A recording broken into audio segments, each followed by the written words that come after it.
Hello. I would just like to start by saying I wish I had a few more questions to answer, but because I'm a pretty small business, when I asked on my Instagram story for some questions, I did not get that many responses.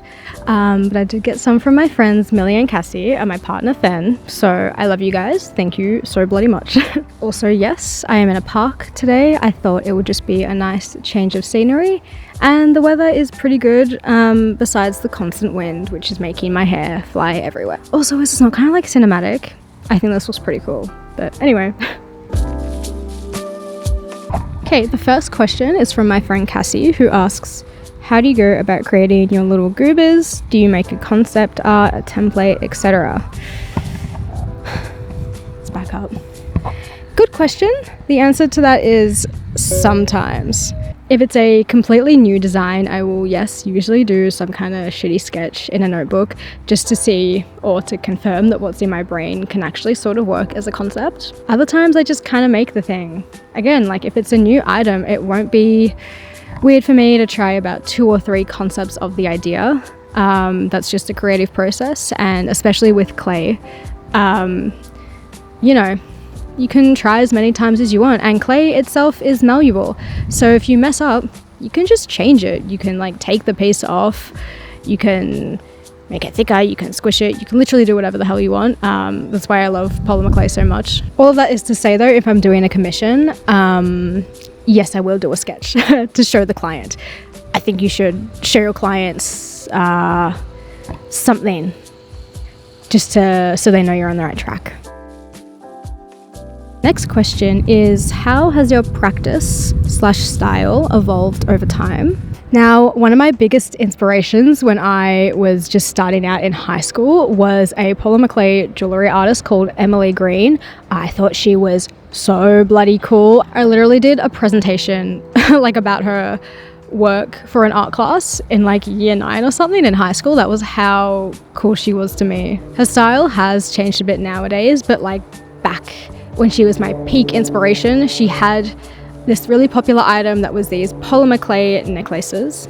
She kind of perfected that style at the time, which was these big clay beads that had all these different textures and patterns and colors on them, and hers were super high quality. She always had really quirky designs, and she always just knew what colors and what styles went together. It was really impressive. I'm actually so annoyed that I never got one when she was making them.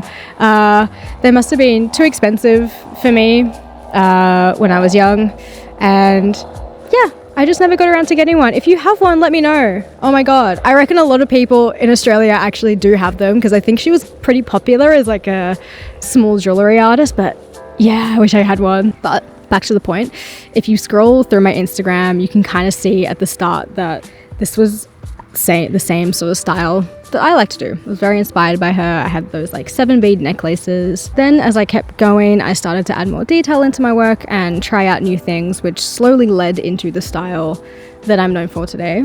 When I look back at it, I realized that at that time I still was just in high school. I was only 16 when I first started, so it wasn't really seen as a job back then. It was still just an ambition, just a creative task that I could do whatever I wanted with. So even if something was doing well, I still wanted to challenge myself. Sometimes I didn't necessarily like making the item, and I think that being that age when I started actually helped so much in me being able to create the style or do work in the style that I do today. And near the end of high school, year 12, I was doing subjects like Viscom and media, which was probably a huge influence. I think it's pretty clear that claymation is a pretty big influence in my work.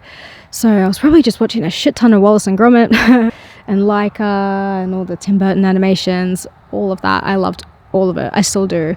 Some of my favorite forms of animation. I think that's kind of how my style has gotten to where it is today.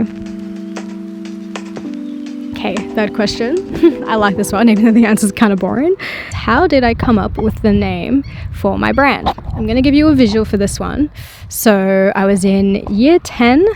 I was in history class. I was sitting next to my friend Millie, and this was around about the time where I was trying to create my Etsy and create my Instagram account, and we decided to come up with brand names. We were just going to do a little brainstorm then and there in class. But all of the names we were coming up with had to follow this formula, which was adjective plus animal. So think of stuff like, I don't know, silly snakes, crazy koalas, gorgeous goose. Like, you can see how Restful Lizards showed up, didn't you?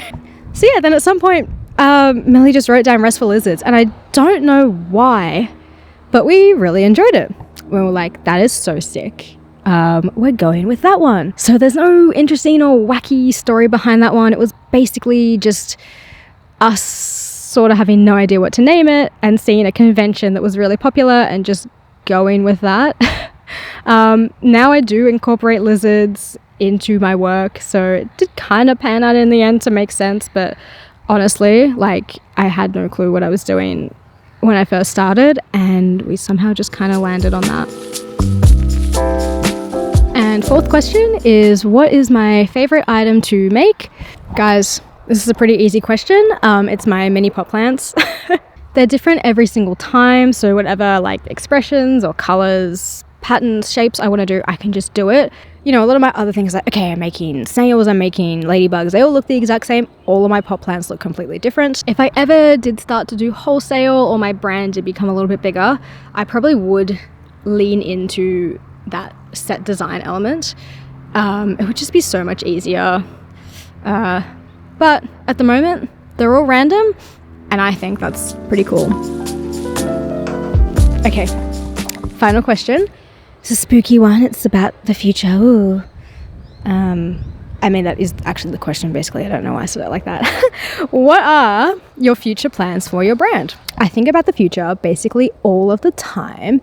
That may be due to my anxiety, but nonetheless, I'm always bloody thinking about my future, and specifically this brand. I really bloody want this to succeed.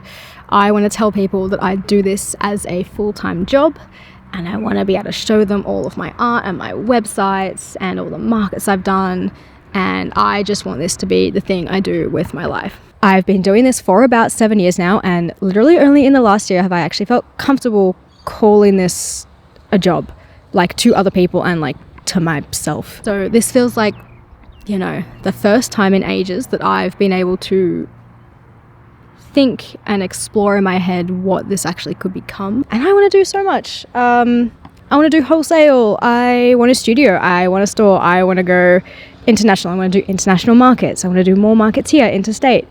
Literally anything that this can take me, anywhere this can take me, I want it to take me there. But obviously, I have to try and make that happen. Which I'm trying. Guys, I'm trying so hard. Oh. And there is a plane flying over my head. Okay. All I can do is wait and see and try. I gotta try, and then I gotta wait and see. Hopefully, this hasn't been too noisy. That's a helicopter. Oh my god. Probably looking at me being like, why the would you choose an airport to film your video? Because it's shaded here, and the park was freaking me out. There was people everywhere, and I hate talking in front of people. This is actually more secluded somehow, except for the planes all flying over me. This was fun. I hope this works. I hope this edits well. Yeah, I think that's it. I'm gonna go home and eat some food. Bye, guys.